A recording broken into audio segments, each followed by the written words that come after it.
Dude, I didn't think I was getting back here. All right, mind give me a hand? Thanks, brother. Nice and light. Okay, so not exactly nice and light, but that's okay. You're about to see something that's kind of crazy. So, as I was starting out my day here, getting ready for Flight 4, beautiful day, had my buddy Alan helping me again.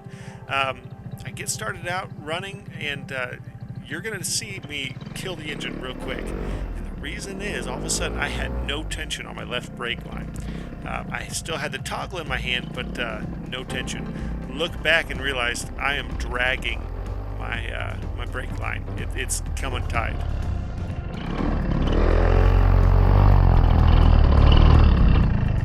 Kill it, kill it, kill it. Kill it, kill it, kill it. Lost my brake line. This is when I realized, oh my gosh, something's wrong. Something's wrong. Ooh, did you see that? So I'm looking over there like, really? Did that just happen? Trying to figure out if that meant I should just pack up and go home or continue on and try to work it through.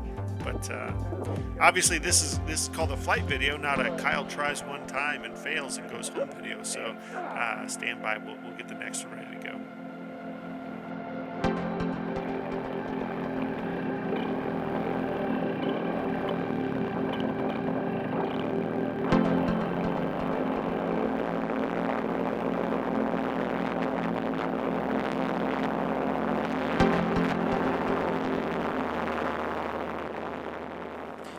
See, we have success. So unfortunately I had the setting on the camera on my helmet set to steady, which I thought, in foresight, that it would really work out well, that make things nice and smooth and steady and not quite so jarring back and forth. But as you can see, it almost made it worse, where it's kind of bouncing back and forth a little bit, just based on it trying to manage where it thinks I'm trying to look. So it's a little bit manic.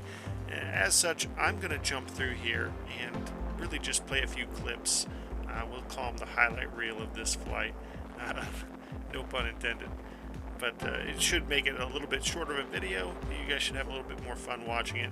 Really, there wasn't a whole lot to report on. I mean, one thing I did find was that winds aloft were a little bit faster than I was anticipating. So on this climb out, for instance, I'm pretty much stationary as far as the ground goes. I'm just going straight up just because the wind speed up there was so high. So it ends up, I'm thinking, well, I could keep working into the wind, or I could, do a quick turnaround. And man, that turnaround, I was cooking. I think when I looked at the stats later, it was like I was almost 50 miles an hour downwind. And this is not a fast wing. The Advanced Alpha is just super stable and smooth and steady, but man, I was a little bit outside of my element here. So really, this flight was mostly about me making this turn and then finding my way back, how to get back to the airfield, because legit I was just rising here without going anywhere. So yeah, there's that right turn, and as I'm making that right turn, I start to feel my ground speed pick up, and the wing's doing great, but of course I was feeling a little bit nervous. So yeah, I'll skip through here a few times and you'll be able to see me a few different views making my way back. And of course the whole time I'm on the radio with Alan, talking to him back and forth like, hey dude, be ready with the car. I might need you to come pick me up somewhere, because I wasn't quite sure that I'd be able to make it back. I ended up finding that I got a little bit lower, and even though it was a little bit more turbulence down there, just from the rotor, from some of these trees and whatnot, it ended up being that I was able to progress a little further doing that.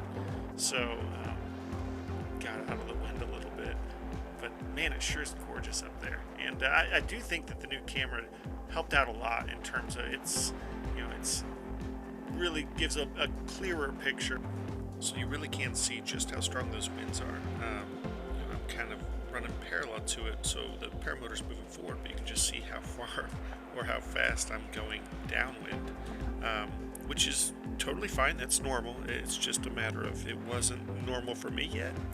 It was really my first time experiencing that. So I wouldn't call it unsettling. Like I have the knowledge to know what's happening and what's going on. It was more about just having a sense of book knowledge versus actual experience.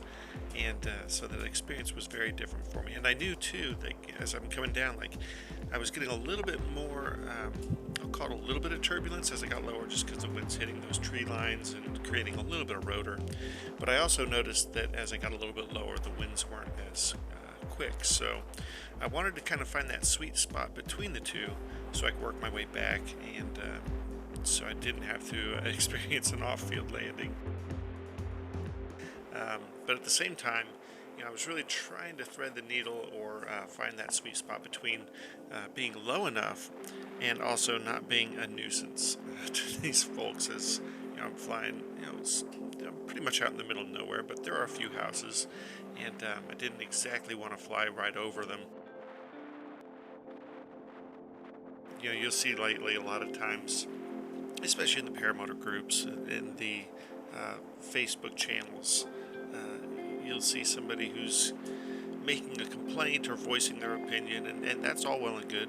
Hey, we've all got them.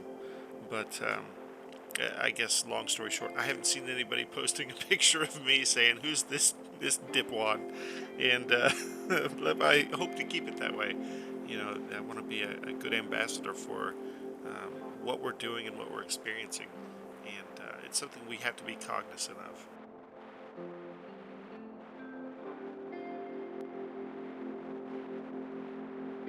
The idea of just trying to be a good human and not upset too many people for no cause. But hey, as I get older too, you realize you're always going to upset somebody, so you can't let that hold you back too much. But everything's a balance. Everything's living in that gray a little bit, learning when you go too far one way or another.